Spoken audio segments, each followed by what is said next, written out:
सर्वांना नमस्कार. चांदमातला या स्टोरीचे 52 एपिसोड यापूर्वीच अपलोड केलेले आहेत. कृपया ते सगळे एपिसोड ऐकण्यासाठी आपल्या चॅनलला भेट द्यावी.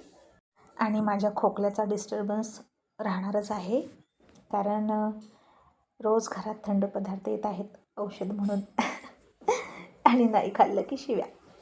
तर असो, आता चंद्रा मास्टर डिग्री घेतलेल्या शशीला 7वी पास मास्तर म्हणाली आणि शशीला राग आला आणि तो तिला म्हणाला, ए गावंढळ मुली, मास्तर नाही मास्टर.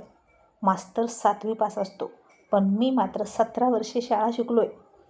आणि चंद्राला काही फरक पडला नाही आणि ती म्हणाली, अरे ऐक रे, दोन्ही एकच की. आणि आमच्या इथं ना शाळा होती ना, तेव्हा मी पण शाळेत जायची. तेव्हा आमचा मास्तर 7वी शिकलेलाच होता. त्याच्या ना कानाला पण केस होतं.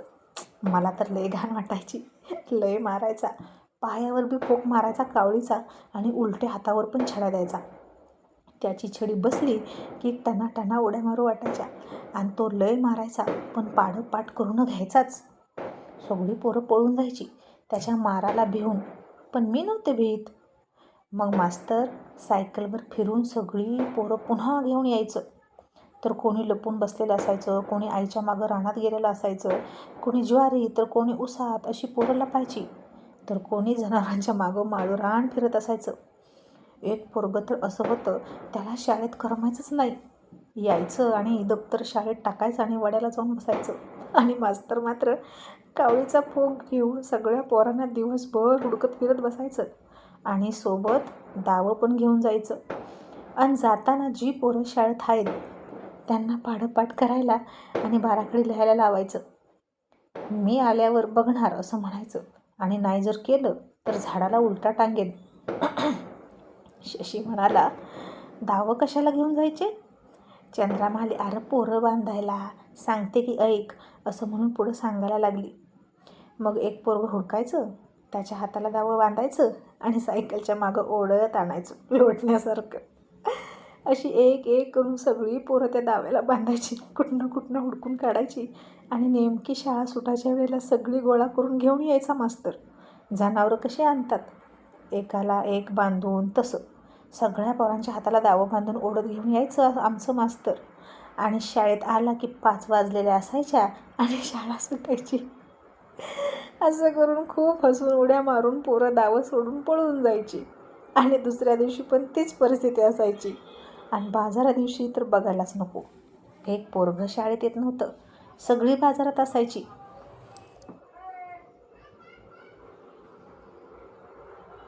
आपल्या आपल्या शेतातली वांगी, मिरच्या, मुळं, भाज्या विकत बसलेली असायची.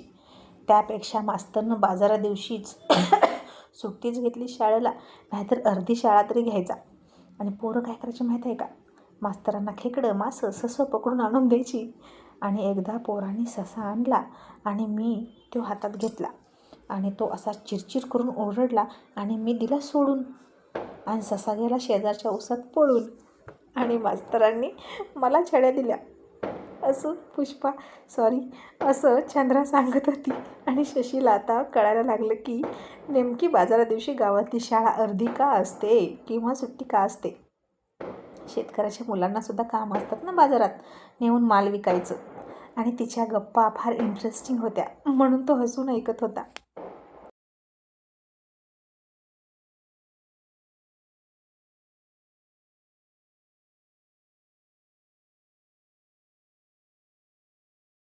आणि शशी म्हणाला, मग तू शाळेतून पळून जात होती का?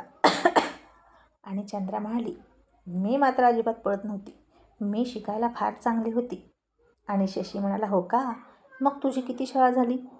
चंद्रा म्हणाली, 4थी. मला लय शिकायची इच्छा होती, पण मला मास्तरीण व्हायचं होतं. फक्त 1, 2, 3च बोटं मोजून म्हणा, फक्त 3च इयत्ता राहिल्या होत्या. मग मी 7वीत गेली असती आणि मास्तरीण झाली असती, अशी चंद्रा बोटं मोजून म्हणाली. पण आईनं शाळेतनं काढलं. शशी म्हणाला, का काढलं? चंद्रा म्हणाली, पोरं लय त्रास द्यायची, मी खूप देखणी आहे ना म्हणून. सारखी पोरं मागं फिरायची, चिडवायची आणि मी त्यांना लय भांडायची. आणि शशीनं आता तिच्याकडं बघितलं आणि ती म्हणाली, असं काय बघतो, मी देखणी नाही का? आणि शशी हसून दुसरीकडे बघायला लागला. आणि चंद्रा म्हणाली, ए दुसरीकडं का बघितलं? माझ्या तोंडाकडे बघू वाटत नाही का? सांग की मी देखणी नाही का? आई तर म्हणती लय देखणी आहेस, पण मागूनच येत नाही. त्या सरपंचाच्या दौल्यानं सगळ्यांना सांगून ठेवलं होतं, मला पाहुणा म्हणून मागणी घालायला यायचंच नाही. नालायक कुठला. ए यार आता सांग की मी देखणी नसती तर त्यानं असं केलं असतं का? म्हणजे मी देखणी आहे ना? शशी आता काहीच बोलत नव्हता. हो पण नाही आणि नाही पण नाही.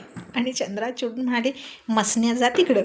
आणि शशी तिचं उत्तर द्यायचं टाळून म्हणाला, तू तुझ्या मास्तरांविषयी काय तर सांगत होतीस की, ते बोल, सांग ना. शशीला आता तिच्या गप्पा आवडत होत्या. चांगला टाईमपास होत होता.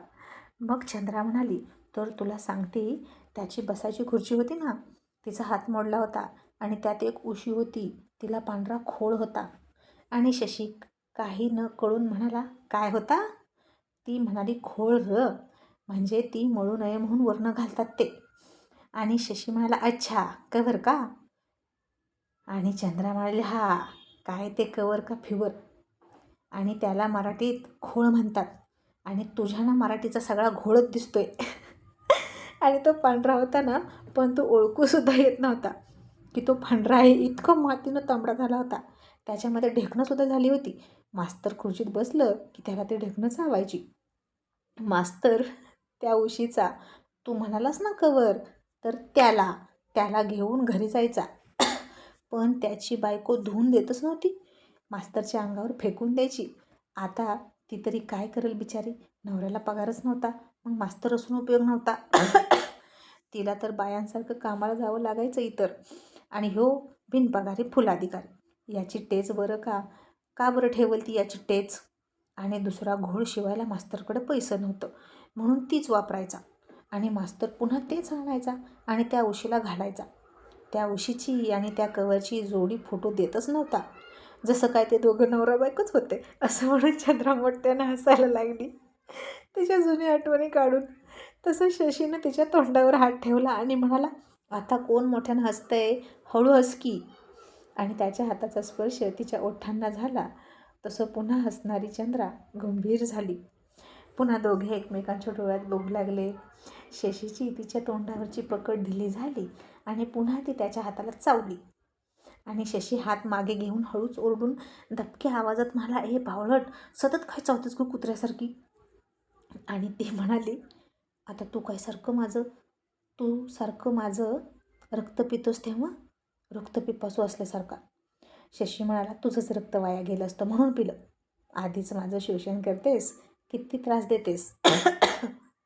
आणि आता त्यांचं असंच लुटूपुटूचं भांडण सुरू होतं. आणि अचानक टेम्पो थांबला आणि शशीनं बाहेर नजर टाकली तर चेकपोस्टवर तो टेम्पो थांबलेला होता. मागे आणि पुढे वाहनांच्या रांगा होत्या आणि प्रत्येक वाहनाची कसून झडती घेत होते पोलीस.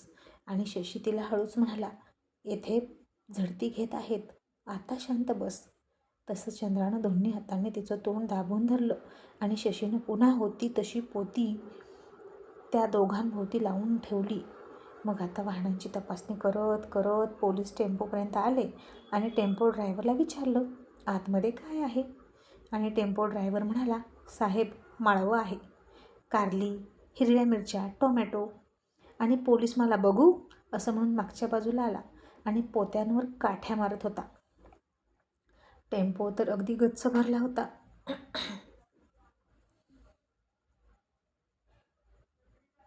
आणि त्याच वेळी आता मिरचीच्या पोत्यातल्या काही मिरच्या मोडल्या होत्या, कारण त्याच पोत्याला शशी आणि चंद्रा टेकून बसले होते.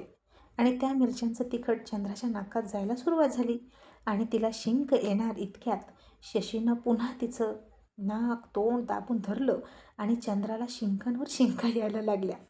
आणि शशी तिला शिंकू देतच नव्हता. चंद्राची बिकट अवस्था व्हायला सुरुवात झाली. कधी एकदा टेम्पो हलतोय असं शशीलाही वाटलं. आणि अशा वेळी देवाकडे प्रार्थना करायची असते, पण शशीनं अजिबात तसं केलं नाही, कारण तो देवाला मानतच नव्हता. आणि एकदाचा पोलीस म्हणाला, चल जाऊ दे, यात काहीच नाही. मग टेम्पो सुरू झाला, चेकपोस्टपासून लांब आला आणि चंद्रा पटापट पटापट शिंकायला लागली. तसं टेम्पो ड्रायव्हरच्या लक्षात आलं की कोणीतरी आहे टेम्पोमध्ये.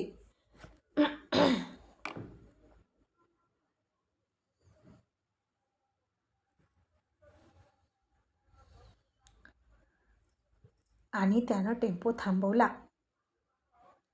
आणि मागे येऊन पाहिलं तर चंद्र आणि शशी होते. आणि तो हादरला आणि म्हणाला, तुम्ही दोघं कोण आहात? तसं शशीनं त्याला विनंती केली आणि म्हणाला, प्लीज आम्हाला मुंबईमध्ये जायचं आहे. हा टेम्पो तिकडंच जातो ना, आमची मदत करा. हवं तर तुम्हाला पैसे देतो, फुकट नाही येणार. आणि ड्रायव्हरने पुन्हा विचार केला, आता पोलिसांच्या कचाट्यातून सुटलोच आहे तर हरकत नाही यांना मुंबईमध्ये सोडायला. आणि तो ड्रायव्हर म्हणाला, आता पोलीस बी मागं राहिलं, तुम्ही दोघं पुढं मुंडक्यात येऊन बसा. आणि चंद्र आणि शशी त्यांच्या पिशव्या घेऊन, पैशांची बॅग घेऊन पुढे जाऊन बसले. तिथंही आता कमीच जागा होती. आणि ड्रायव्हर म्हणाला, या बाईला मध्ये बसव, तू पलीकडे बस, म्हणजे ती पडणार नाही. पण आता शशीनं चंद्राला दरवाजाच्या बाजूला बसवली आणि स्वतः मध्ये बसला. त्या ड्रायव्हरच्या शेजारी चंद्राला नाही बसवली त्यानं. आणि दोघेही खूपच खेटून बसले होते. तिच्या छातीला शशीचा खांदा लागायचा आणि तिला अजून दुसरीकडे बघायची.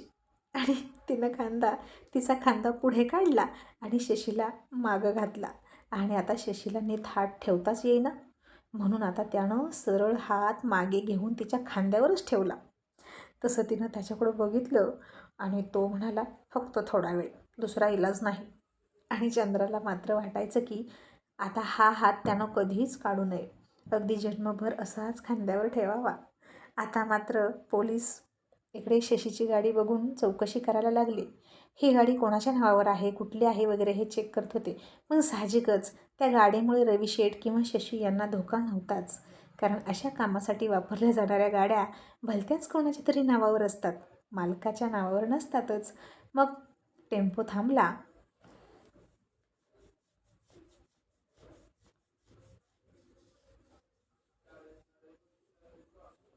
आणि तो ड्रायव्हर म्हणाला, बास मी इथंच थांबणार आहे, तुम्ही उतरा. मग शशीनं दोघांचंही तिकीट त्याला दिलं आणि तो खाली उतरला. रवी शेठला फोन करून म्हणाला, बाबा मला घ्यायला गाडी पाठवा, मी आलो आहे. आणि रवी शेठ म्हणाले, वेल्डन अजित, पांडू येईल तुला घ्यायला. आणि बेटा तू ठीक आहेस ना? आणि शशी म्हणाला, हो बाबा, एक खरंचसुद्धा नाही आली.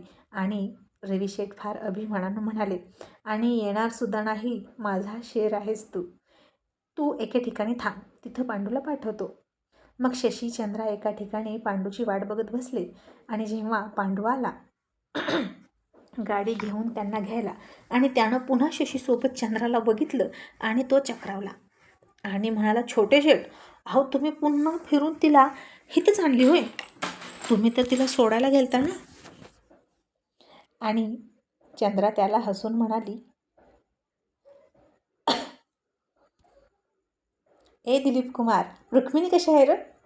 आणि पांडू म्हणाला, चांगली आहे की, कधी कधी तुझीच आठवण काढते. मग शशी त्याला म्हणाला, दिलीप कुमार, तुला सगळं नंतर सांगतो, आता मला पहिले घरी जाऊ दे, खूप थकलो आहे. पांडू म्हणाला, पण छोटे शेठ जाणार कुठं हिला घेऊन? आता हिला बाबांसमोर घेऊन जाणार का? आणि शशी पुन्हा विचार करायला लागला, चंद्राला बाबांसमोर घेऊन जाऊ की नको? आणि आता हिला अड्ड्यावर ठेवून सुद्धा भागणार नव्हतं, पांडूच्या घरीसुद्धा ठेवून चालणार नव्हतं, तिथं जागा कमी होती. मग हिला ठेवावी तर कुठं? आणि शशी पांडूला म्हणाला, ऐक दिलीप कुमार, आता दुपार उलटून गेलीच आहे, तर आजची रात्र ती अड्ड्यावरच थांबेल. आणि आपल्या मुलांना सांग, अड्ड्यावर कोणीही येऊ नका, कारण मी सुद्धा तिथे आहे आणि आम्ही दोघं आराम करणार आहोत, दोघेही थकलो आहे. आणि मी विचार करतो की उद्या हिला कुठे ठेवायची, आणि तिच्यासाठी दुसरी कोणती तरी परमनंट जागा शोधावीच लागेल. तसा पांडू म्हणाला, छोटे शेठ, म्हणजे ही इथं कायमची राहणार का? पण अहो काय म्हणून राहणार, कोणत्या हक्कानं आणि कोणत्या नात्यानं? आणि शशी म्हणाला, सध्या तरी माणुसकीच्या नात्यानं, पुढचं पुढं बघू, चल. असं म्हणून शशीनेच हातात गाडी घेतली आणि चंद्रा लगेच त्याच्या शेजारी जाऊन बसली आणि पांडू गुपचूप मागे बसला.